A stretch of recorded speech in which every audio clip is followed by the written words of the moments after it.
जय श्री कृष्णा। राधे राधे। आप सभी को चौथ व्रत की हार्दिक शुभकामनाएं। चौथ माता आप सभी को अमर सुहाग प्रदान करें। तो आइए प्रथम पूज्य गणेश जी महाराज का नाम लेते हुए और चौथ माता का आशीष लेते हुए कथा प्रारंभ करें।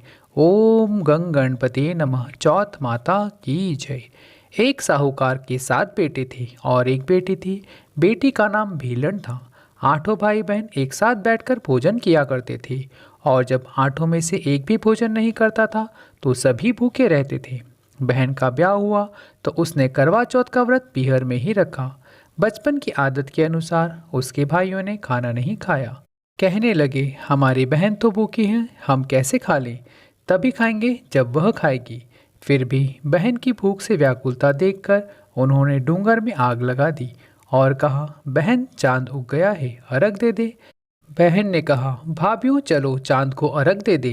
भाभीओ ने कहा, बाई जी यह तो तुम्हारा चांद उगा है, हमारा चांद तो बाद में उगेगा।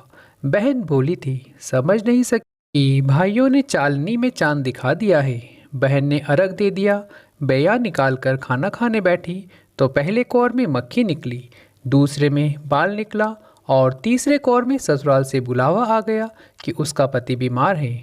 माँ ने कहा, मैं कपड़े निकालती हूँ, तू तैयार हो जा।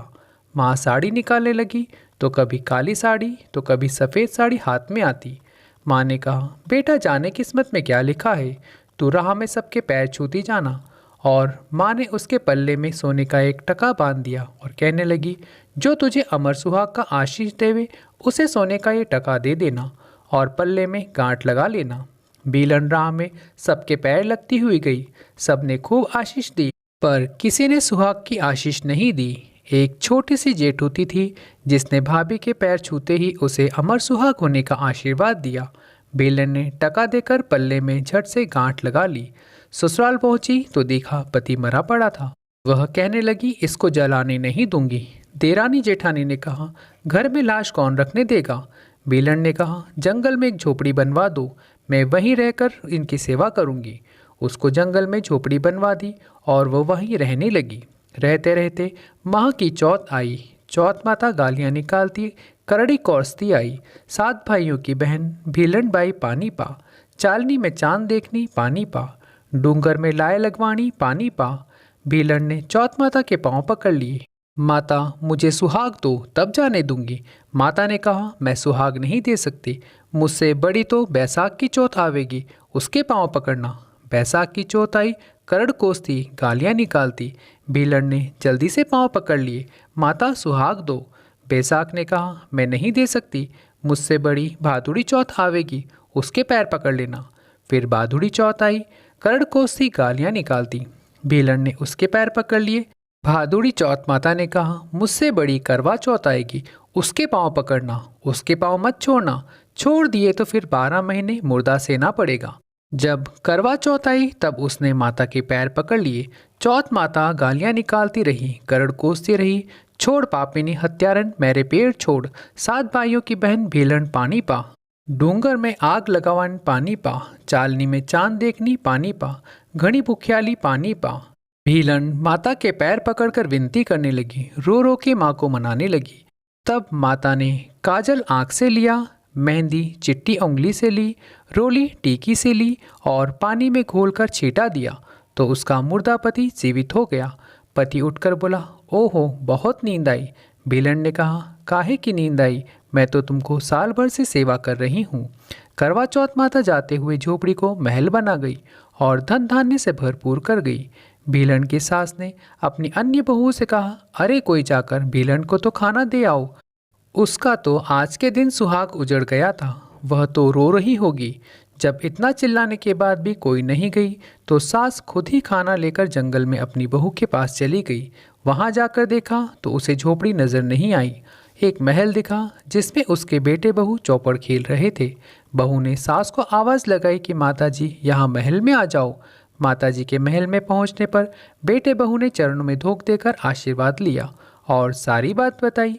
माता ने खुशी खुशी गांव में जाकर बाजा और गाजे के साथ गांव वालों के साथ बेटे बहू को लेकर अपने घर आ गई। है चौथ माता, जैसे सुहाग भीलन को दिया वैसे ही सबको देना। कहानी कहने वाले, सुनने वाले, हुकारा देने वाले और सभी को देना। सास ने कहा, सब औरतें आगे से 12 महीने की चौथ करेंगी। 12 नहीं करें तो 4 करें, वह भी नहीं कर सके तो 2 चौथ जरूर करें। करवा चौथ और तिल चौथ, जिसे संकट चौथ भी कहते हैं। बोलो गणेश जी महाराज की जय, चौथ माता की जय। ओम गणेशाय नमः। एक ब्राह्मण और एक ब्राह्मणी थे। ब्राह्मण गणेश जी की पूजा करता था, जबकि ब्राह्मणी सुबह से ही भूख सताने के कारण सेवा पूजा नहीं करती थी। ब्राह्मणी का एक नियम था कि वह ब्राह्मण को भोजन कराए बिना भोजन नहीं करती थी, और ब्राह्मण गणेश जी की सेवा पूजा के कारण देर से भोजन करते थे, जिससे ब्राह्मणी उससे नाराज थी। एक दिन विशेष पूजा होने से ब्राह्मण को पूजा में काफी देर हो गई, तो भूख से बेहाल ब्राह्मणी को बहुत क्रोध आ रहा था कि गणेश जी का इलाज तो करना ही पड़ेगा, नहीं तो मैं भूख से ही मर जाऊंगी। दूसरे दिन ब्राह्मणी ने जल्दी उठकर गणेश जी की मूर्ति को एक संदूक में बंद कर दिया। ब्राह्मणी ने ताली देकर कहा कि अब न रहेगा बांस, न बजेंगी बांसुरी। ब्राह्मणी ने सोचा कि गणेश जी की मूर्ति ही नहीं मिलेगी तो ब्राह्मण काहे की पूजा करेगा, और उठकर भोजन करने के अलावा काम भी क्या रह जाएगा। सो मैं भी जल्दी से भोजन कर लूंगी। लेकिन गणेश जी की मूर्ति चोरी और पूजा पाठ न करने से व्याकुल ब्राह्मण ने भोजन नहीं किया, तो ब्राह्मणी ने भी भोजन नहीं किया। ऐसे ही 2-3 दिन निकल गए।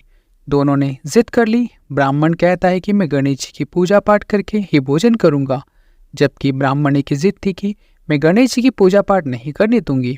दोनों की जिद देखकर गणेश जी संदूक से ही जोर जोर से हंसने लगे। ब्राह्मण ने गणेश जी को संदूक से बाहर निकाला। ब्राह्मणी पर गुस्सा करके बोले कि तूने गणेश जी को संदूक में कैसे बंद कर दिया। तब गणेश जी ने कहा कि इसे माफ कर दो, मैं तेरी पूजा से बहुत खुश हूँ, तुझे क्या चाहिए, जो चाहिए मांग ले। तब ब्राह्मण ने कहा, महाराज मुझे मांगना नहीं आता। फिर गणेश जी ने कहा कि जो तेरी इच्छा हो वो मांग ले, मैं तुझे सब दूंगा। फिर ब्राह्मण ने मांगा, अन्न धन के भंडार, 9 खंडा महल मांगू, सोने के पालने में पड़पोते झूलते देखूं। गणेश जी ने कहा, ब्राह्मण तू तो बड़ा होशियार निकला, एक ही वरदान में लंबी उम्र, आंखें, बेटे पोते, धन सब मांग लिया।